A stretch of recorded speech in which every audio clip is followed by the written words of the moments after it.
ഒരു തുള്ളി എണ്ണ പോലും ചേർക്കാതെ ഇഡ്ഡലി പാത്രത്തിൽ ആവിയിൽ വേവിച്ചെടുക്കുന്ന നല്ല അടിപൊളിയായിട്ടുള്ള ഒരു സ്വീറ്റ് റെസിപ്പി ആട്ടോ ഇന്നത്തേത്.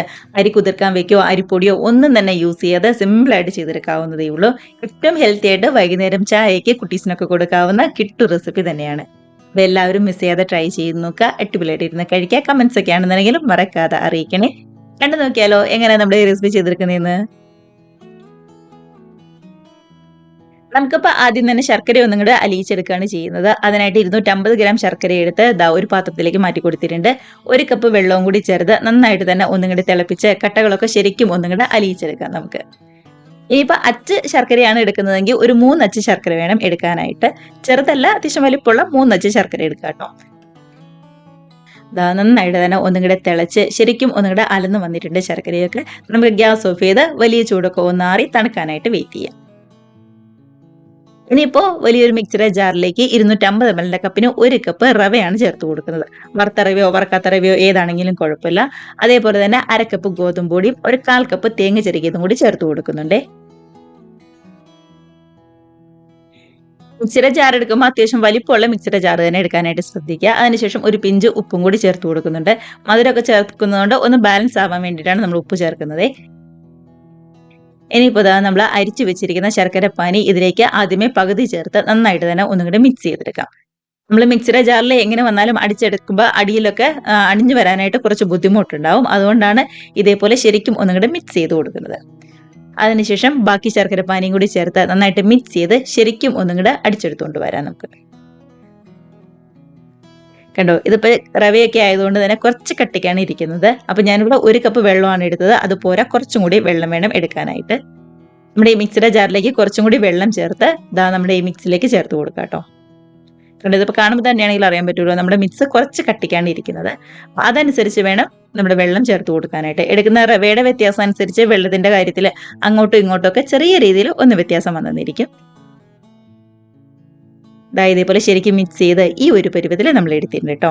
നല്ല കട്ടിയുമില്ല എന്നാൽ ഒരുപാട് ലൂസും ഒന്നല്ലാത്ത രീതിയിൽ പാകത്തിനായിട്ട് നമുക്ക് മിക്സ് കിട്ടിയിട്ടുണ്ട്.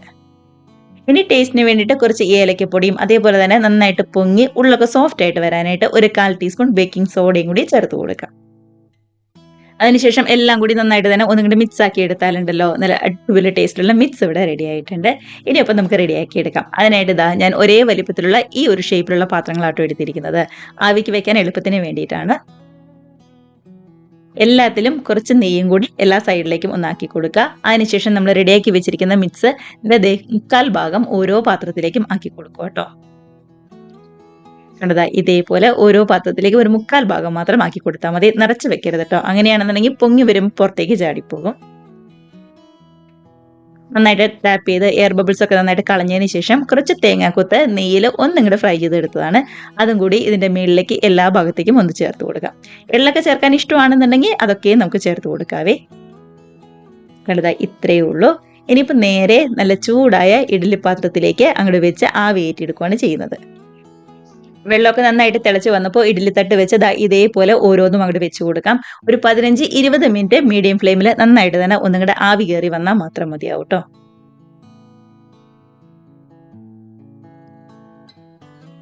അങ്ങനെ ഒരു 20-25 മിനിറ്റ് ഒക്കെ ആയിട്ടുണ്ട്. നല്ലോണം തന്നെ പൊങ്ങി ശരിക്കും റെഡി ആയിട്ട് വന്നിട്ടുണ്ട്. ഇതേപോലെ ഒരു ടൂത്ത് പിക്ക് വെച്ച് ഒന്ന് കുത്തി നോക്കുക. ഇല്ലാന്നുണ്ടെങ്കിൽ ഒരു ചെറിയ കത്തി ഉപയോഗിച്ച് കുത്തി നോക്കുക കേട്ടോ.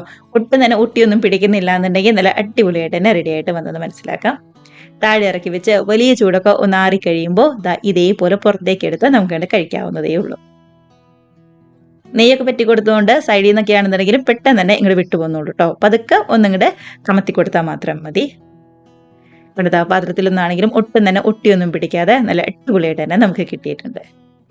അത് ഇത്ര സിമ്പിളായിട്ട് റെഡിയാക്കി എടുക്കാൻ പറ്റാവുന്ന നല്ല അടിപൊളി ടേസ്റ്റുള്ള വൈകുന്നേരത്തെ സ്നാക്സിന്റെ റെസിപ്പിയാണ്. എല്ലാവരും മിസ് ചെയ്യാതെ ട്രൈ ചെയ്ത് നോക്കാം കേട്ടോ. നമ്മുടെ ഗോതമ്പ് പൊടിയും തേങ്ങയും അതേപോലെ തന്നെ റവയും ശർക്കരയൊക്കെ നമ്മുടെ വീട്ടിൽ എപ്പോഴും കാണുന്നതല്ലേ. അത് ഉപയോഗിച്ചുകൊണ്ട് സിമ്പിളായിട്ട് റെഡിയാക്കി എടുക്കാവുന്നതേ ഉള്ളൂ. ഉള്ളൊക്കെ ആണെന്നുണ്ടെങ്കിൽ നന്നായിട്ട് തന്നെ വെന്ത് ശരിക്കും സോഫ്റ്റ് ആയിട്ട് പഞ്ഞു പോലെയായിട്ട് തന്നെ നമുക്ക് കിട്ടിയിട്ടുണ്ട്. അപ്പോൾ എല്ലാവരും മിസ് ചെയ്യാതെ ട്രൈ ചെയ്ത് നോക്കി നല്ല അടിപൊളിയായിട്ട് ഇരുന്ന് കഴിക്കുക. കമൻസ് ഒക്കെ ആണെന്നുണ്ടെങ്കിലും മറക്കാതെ അറിയിക്കുക കേട്ടോ. അതേപോലെ തന്നെ വീഡിയോ റെസിപ്പി ഒക്കെ നിങ്ങൾക്ക് ഇഷ്ടമായിട്ടുണ്ടെങ്കിൽ ഒന്ന് ലൈക്ക് അടിച്ച് ഷെയറും കൂടി ചെയ്യാനും ആദ്യമായിട്ട് നമ്മുടെ ചാനൽ ആരെങ്കിലും കാണുന്നവരുണ്ടെങ്കിൽ ഒന്ന് സബ്സ്ക്രൈബ് കൂടി ചെയ്യാനായിട്ട് മറക്കല്ലേ. നമുക്കപ്പോൾ ഇതേപോലുള്ള പുതിയ നല്ല അടിപൊളി വീഡിയോസും റെസിപ്പീസൊക്കെ ആയിട്ട് വീണ്ടും കാണാം. അതുവരെ എല്ലാവരും നല്ല ഹാപ്പി ആയിട്ട് ഹെൽത്തി ആയിട്ട് സേഫ് ആയിട്ട് ഇരിക്കുക. ബൈ.